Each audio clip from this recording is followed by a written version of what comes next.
Mike Kenny here. I got a real good friend of mine, Shadow, Tokyo Smith.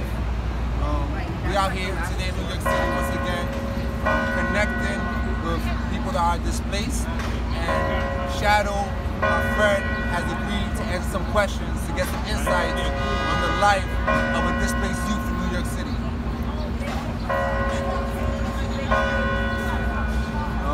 Alright, Shadow. So I'm gonna ask you a question. At what age did you become displaced?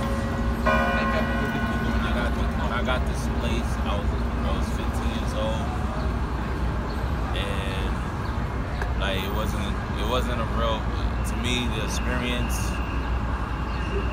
wasn't good, but it benefited me, but it wasn't good either, because the only thing about the streets was like where can you get your next meal, how you gonna get your next meal, where you gonna get your next meal, where you gonna sleep, how you wanna sleep, how you wanna live out, and how you wanna live out in a city where like you feel alone and isolated. How do the teenagers and the youth find shelter and places to sleep and rest their head out here? What kind of things do they have to do? Like they have to get hostel. They gotta get for me, I went through a program named Garter Riverside Outreach, and it's a good program, but there's other programs called Breaking Ground, BRC, and I would recommend Breaking Ground on Garter Riverside, because BRC, they help you, but they won't help you as fully as Breaking Ground on Garter Riverside. Great.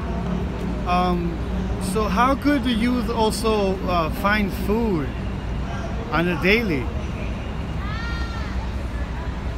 I'm gonna be honest with you, that's even hard for me. I'm 25 years old. That's hard for me right now. How hard is it to find food out here? It depends. If you want to do pantry, if you got somewhere to go and you do, if you like pantry food, like there's churches that got food, but if you like it, if that's your cup of tea, but my way, I ask people for money so I can just buy stuff like hot dogs, pizza, halal. Sometimes people just give you food. So how important is our programs to make food accessible to the people in the struggle? How important would that be? How helpful? Would that really help you? Have you found a program that you can outreach to daily? Yeah. Good. What do you do in the winter time out here, man? Like, it's cold and you're in the street. What do you do? How do you make it? Winter time, I don't be out here in the winter time like that. I stay gotta try to find a friend that you can stay with, or train station that you could just kick it in. But it's hard. But I'm gonna be honest, the train station is much more harder than trying to find a friend. Because in the train station, you're gonna have a lot of headaches. Because at some point in time, you wanna go step out the cold and smoke a cigarette, or trying to find drugs. And it's not a good thing to do drugs in the winter, because you're gonna get cold looking for it. Even marijuana.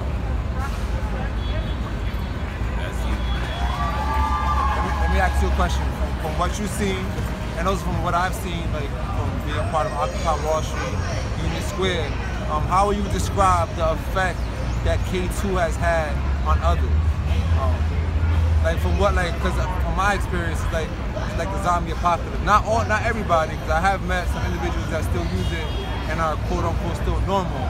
But majority of the people that I've known like completely lost it. You know what I'm saying? So, like from your experience, like what would you say the effect of K2 has done to the homeless population out here?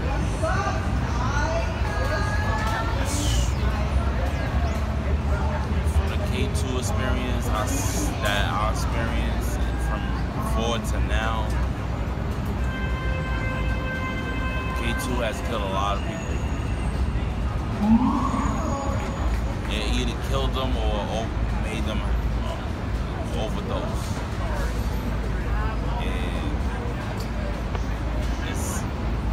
it's worse than doing angel dust by itself. Why do people turn to it? Why do people do K2? Escape me. I do it because it's escape reality. I don't know why everybody else does it. Okay. Because certain people, I seen people do it just because they on parole and they can't get high on marijuana. So we see an example how the system's rules make people turn to more dangerous drugs because of the way that the rules are set up. Pretty much. Either probation or parole. Like, I turned to it when I was on probation. I found out about it a long time ago. And then I don't know how people found out about it. Were you in the streets while you were on probation? No. I was staying with my mother. Well, actually, yes and no. Yes and no. I was on the streets, but I wasn't on the streets. Like, I did 2 years. I did 2 years with probation. Then I just AWOL on probation, and they found me on the streets and they arrested me. Let me ask you another thing. So, like, when you first came out into these, when people become homeless, right? There's levels out here, I believe. Do you have any experiences where you were used by somebody that was on the streets for a longer period of time, that was way more savvy, and knew exactly how to get you to do something that you didn't want to do because you were in a place of confusion and loss and newly to the streets? Not that I know of. Not that I know of. Like, I ran into some real good people, Yeah, but I ain't gonna lie, I ran into some bad people, but at the same time, it was my choices if I wanted to run into these type of people.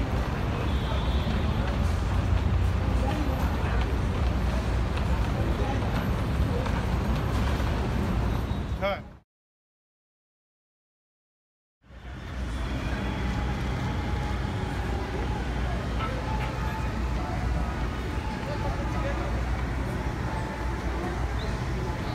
Live today here at Columbus Circle. Mike, Kenny, Tokyo Smith, Help Ourselves.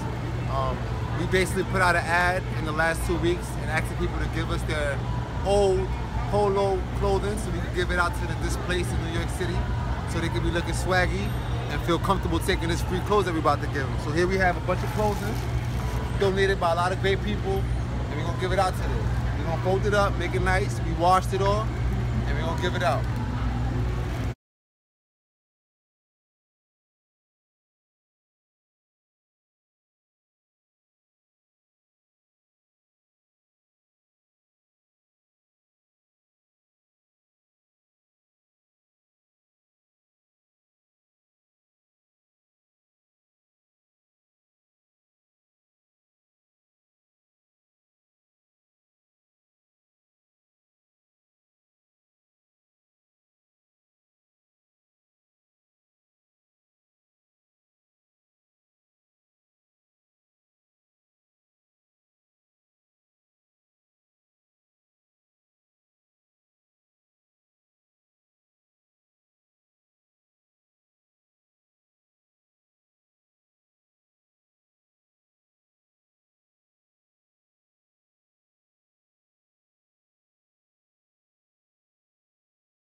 Give us insights on how to prevent or how to deal with current youth that are homeless at 15. He has so much experience.